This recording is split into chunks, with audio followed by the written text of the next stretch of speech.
Yeah. Yeah.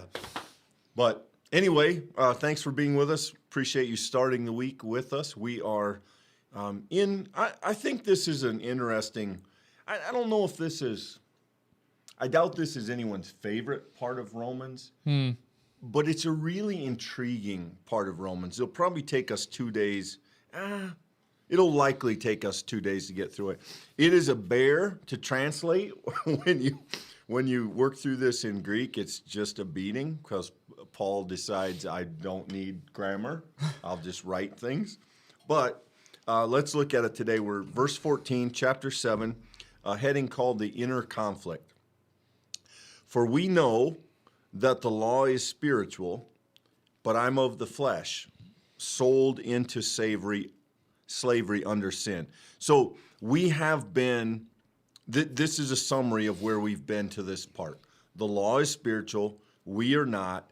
We have been under the dominion, under the power of sin. So this is the transition of everything that we've had in the argument so far. Then verse 15 continues, I do not understand my own actions, for I do not do what I want, but I do the very thing that I hate. Now, if I do what I do not want, I agree the law is good. But in fact, it's no longer I that do it, but the sin that dwells within me. So maybe we can stop there, Michael. We are in this part of the text, and it has created two primary theories about what Paul is doing here as he begins to talk about what sounds like a kind of personal experience with the reality and the struggle of sin. And some have said that Paul is not being autobiographical here, that what he's describing is a kind of pre and post, so pre-Christian and post-Christian, that's what he has in mind. The bulk of people have said, no, we think Paul is giving voice to human experience, that this gap that lives between our intention and our actions. I recently just had a conversation with somebody who had, during COVID done what a lot of us have done and been sitting around and not eating the way that they should, etc. Went to the doctor. The doctor said, hey, nothing terrible, but none of your numbers are better than they were.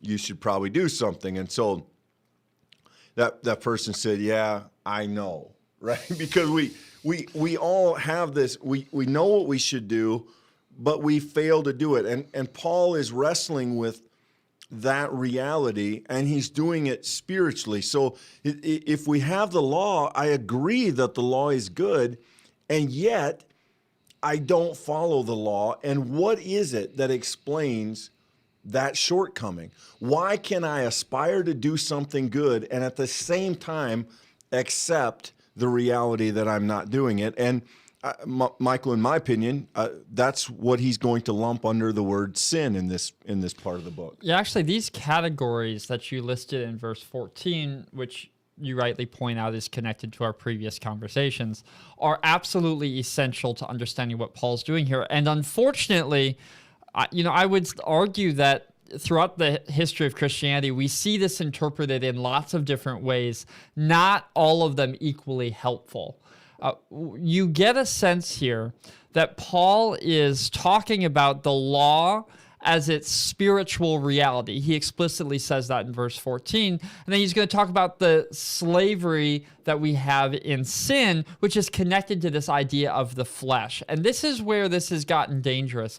Some have gone so far as to suggest that everything flesh is sin. And that what Paul is arguing in this passage to follow is that fundamentally our human experience is one of evil, of sin, of brokenness, as everything that we experience as fleshly people, that this is bad, and that the law, the spiritual, the perfect, that these things are what is good and what God desires.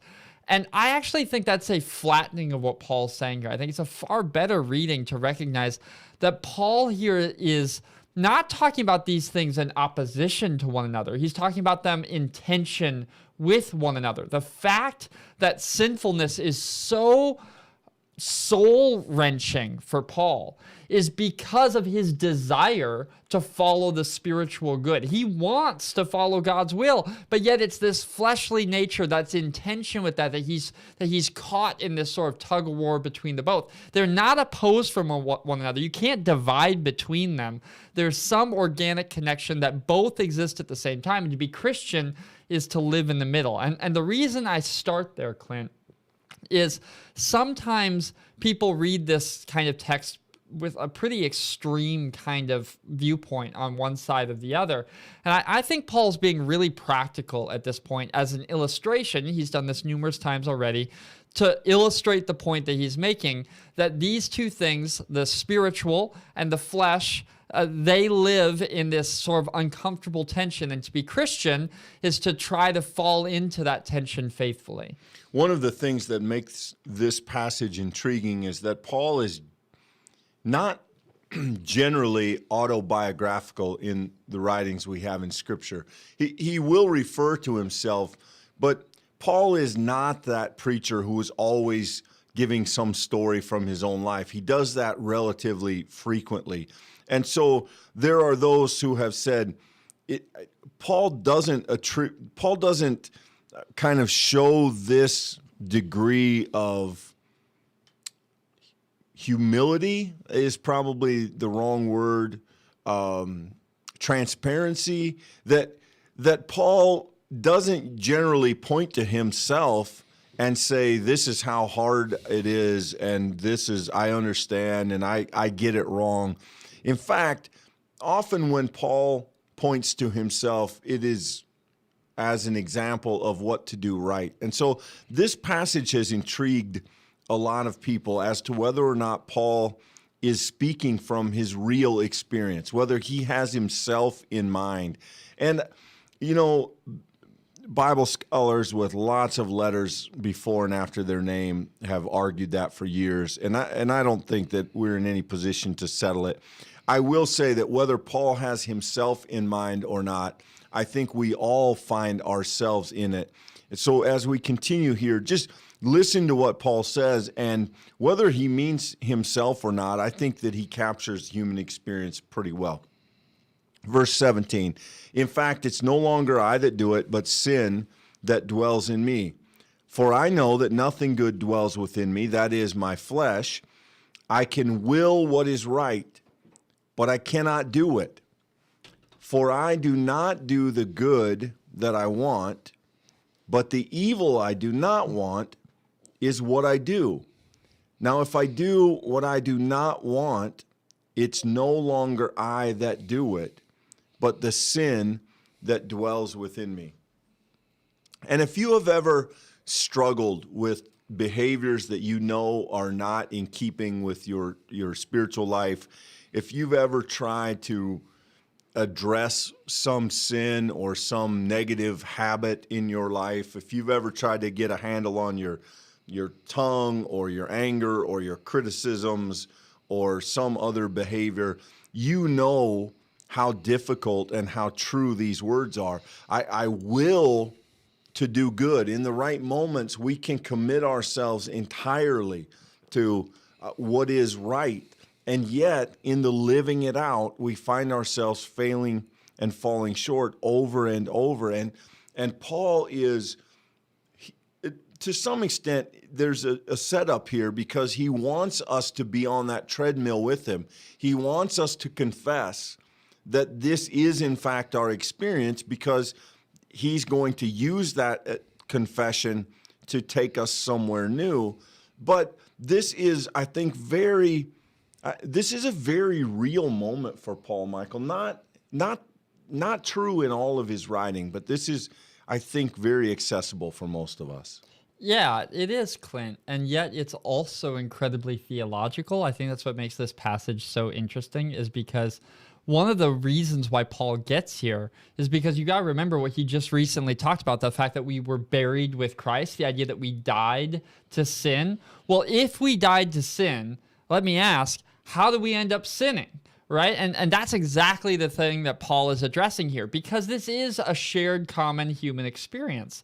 We all know something about what this looks like. And yet, if we're going to follow where Paul has led us and this idea that we've died with Christ, then how is it we get to the other side of that death and we still wrestle with this? And Paul's going to say, because this thing called sin, which existed before the law, is still part of our reality. It's still part of the flesh that we bear. And so because of that, we have these experiences. And, I think what makes this so very poignant is it is unbelievably applicable. We can relate to it as Christians and as people, but yet it is thoroughly theological. It has something to say about what Paul has already said and where he's going to take us. And I think it's those combination of forces there, Clint, that I find really powerful.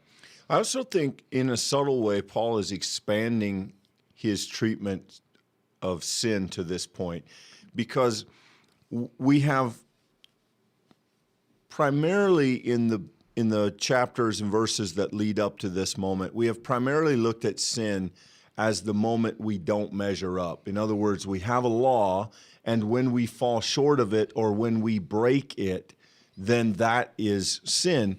But here we see a new aspect of sin as well. Sin is not just when we get it wrong. Sin is also the reason we can't get it right.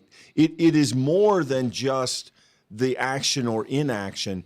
It is the struggle behind all of that. It is the problem that keeps us from being who we're called to be. So sin is not just the collection of the things we did or didn't do. Sin is the very weight we drag with us, the thing from which we can never get free. Even when we see the goodness of God in the commandments, we can't do it. Even when we commit ourselves with our full intention to live out the life of Jesus Christ, we can't do it. We fall short. So it's not just that Paul wants us to understand we sin, to use classic Reform language. Paul wants us to understand that we are sinners, that it is part of our character. It is part of the fundamental problem that we face as human beings. And we'll see that maybe even most clearly tomorrow. But I think that Paul's sort of broadening the definition of sin here in a way. Yeah, and I would point to illustrate that, Clint, verse 20, the very end of that, sin dwells within me. And I would just linger there for a moment. What might we imagine when we say that sin dwells within me? Of course, we, as Christians, Paul has already spoken about this idea that the Spirit of God lives in us. That's part of this promise of the new life. And yet there's this reality that there's now this foreign thing that lives inside the rejuvenated, restored, justified people of God. And that is really, really messy. And that, I think, is what makes this so relatable to us, as we recognize how messy it is. As people, we've been transformed in our imagination. Whenever we've heard the gospel rightly, it calls us out of ourselves, and we for a moment can see clearly this great grace and love that's on offer for us. And yet we recognize we leave that mountaintop, and suddenly we find ourselves back in the weeds, back in the old habits, back in the old practices that we had hoped to leave behind. Lots of times we find ourselves more fixated on our feeling of guilt about where we miss the mark than we do recognizing the grace of the one who died that we might have new life, right? That's the tension of what it means to be Christian. And that's exactly what Paul speaks to when he talks about this idea of sin dwelling. It's not that sin reigns. Sin isn't all powerful, yet sin has a spot there, and it's stubborn. And to be human is to fight against this reality as we seek to live into this spiritual reality that God calls us into. And to be Christian is to recognize at some level that we're always going to be managing that to better or for better or worse. We're always going to be reliant upon the grace and justification given as gift, and we're going to be struggling against this thing that dwells in us. The other thing that I think we might see here, and Paul, if this is accurate, Paul, again, shows his mastery of content in this letter. What has Paul been telling us, right? We are set free from sin. We're set free from law. We have been set free. But what did he just remind us? That being set free from sin does not mean that we no longer contend with sin. It does not mean that we are set free from sinful actions, because he's just confessed that he continues that struggle. And so when he says this, he raises the question fundamentally, then what does it mean when you say free from sin? And that's where he's going to take us to some extent tomorrow, and then what many consider the best part of Romans throughout chapter 8. I think we'll see a good dose of that. Yeah, ultimately, I think we might all be interested in sort of teasing out what is this part that we can separate from ourselves. We would all like to sort of have some sort of surgery that cleans out this sinfulness, but Paul's made the case, thoroughgoing case, that this is endemic to the human condition. That the reality is Adam sins, and that is a hereditary reality that has passed from one to another, that sin comes before law, and therefore sin has a much longer history than law. And so I do think there's this reality that to recognize that those who live on the other side of death in the life of Christ will also have a very tenuous, tensioned, to make up a word, relationship with this thing that dwells, because it is old, because it's handed down, because it's part of our nature as human, yet not part as our recreated reality in Christ. And to be refashioned, reformed, or as we might say, sanctified into that image more and more is, I think, not only the goal of the Christian life, but it's the thing to look upon. It's the thing to strive for. And to whatever extent we can live our Christian life less concerned about where we fail and more interested in looking ahead, we're going to find that missing the mark happens less often naturally, because we're looking to the author and perfecter of our faith. So to focus on the right thing is, I think, the thing that matters here. And I do think lots of people have hooked onto this thing that dwells in me language and have sometimes worked it out farther than I think Paul would have intended. Yeah, and therein, and maybe this responds to a question we were seeing too, therein I think we see Paul's use of word spirit and flesh, which we have tried at some instances in the church, we've tried to make that a dichotomy or a competition or even a divisiveness between somehow our two natures or something along those lines. I think simply said, Paul has in mind here good and bad. The good in me sees one thing, and the bad in me does another thing. I think we want to be careful using these translated words as categories for a division within ourselves, because I think ultimately Paul is going to, I think what Paul is trying to get at is more subtle than that. In fact, I think if we could assume that these are genuine words from Paul, in other words, that he is giving a testimony of his real experience. Imagine for a moment that this is Paul, the central figure of the Christian movement in his day, the head of this growing church that maybe is only barely even called Christian at this point. And this man who stands in some ways at the top of that pyramid is saying, I don't get myself. I want to do good, and I don't. And I don't want to do bad, and I do. And I don't understand me. I don't understand why I have this in me that takes me a direction other than God's. And for a person like Paul, who so many look up to and who understands himself to be a leader, to give that kind of insight into his own personal struggle, if that's what he's doing here, and my bias is that he is, I think that shows something incredible about Paul's leadership, his humility, his vulnerability, and ultimately Paul sometimes gets charged with making it about himself. But I think when you get down to words like these, nothing could be farther from the truth. I think Paul, I think you have to give Paul credit when he makes it not about him, when it's only about Jesus. And if these words are autobiographical, I think that's a strong testimony in that direction.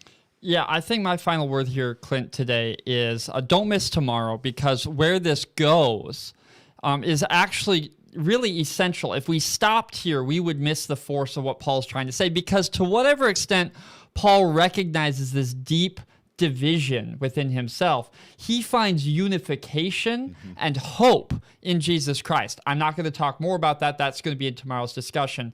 But this is not just self-flagellation or kind of masochism of beating oneself up. Do not hear Paul saying that. And to make that case, we'll be dealing with that as we talk about what he says tomorrow. Yeah, very much. All right, friends, it's good to see you. We're back here every day, 2 o'clock Central, and we look forward to seeing you then. Thanks, guys. Thank you for joining us for this daily Bible study. If this is your first time, welcome. We are so glad that you have joined us for this time of intentional study of God's Word. You will find in the description of this video a link to our website. We would love to get to know who you are. We'd love to reach out and greet you personally, but be sure, whether or not this is your first time, to like this video. If you're on Facebook, share it so that other people might be able to find it too. If you're on YouTube, consider subscribing. You'll receive more content like this every day at 2 o'clock Central Standard Time. On top of that, every Wednesday at 9 o'clock, we release a Pastor Talk podcast, which goes through different series, but all of them about faith and life and discipleship of Jesus Christ. Friends, regardless of how many times you've been with us, we hope that this day has been meaningful for you as you seek to follow Jesus Christ. So until next time, be blessed. We look forward to seeing you soon.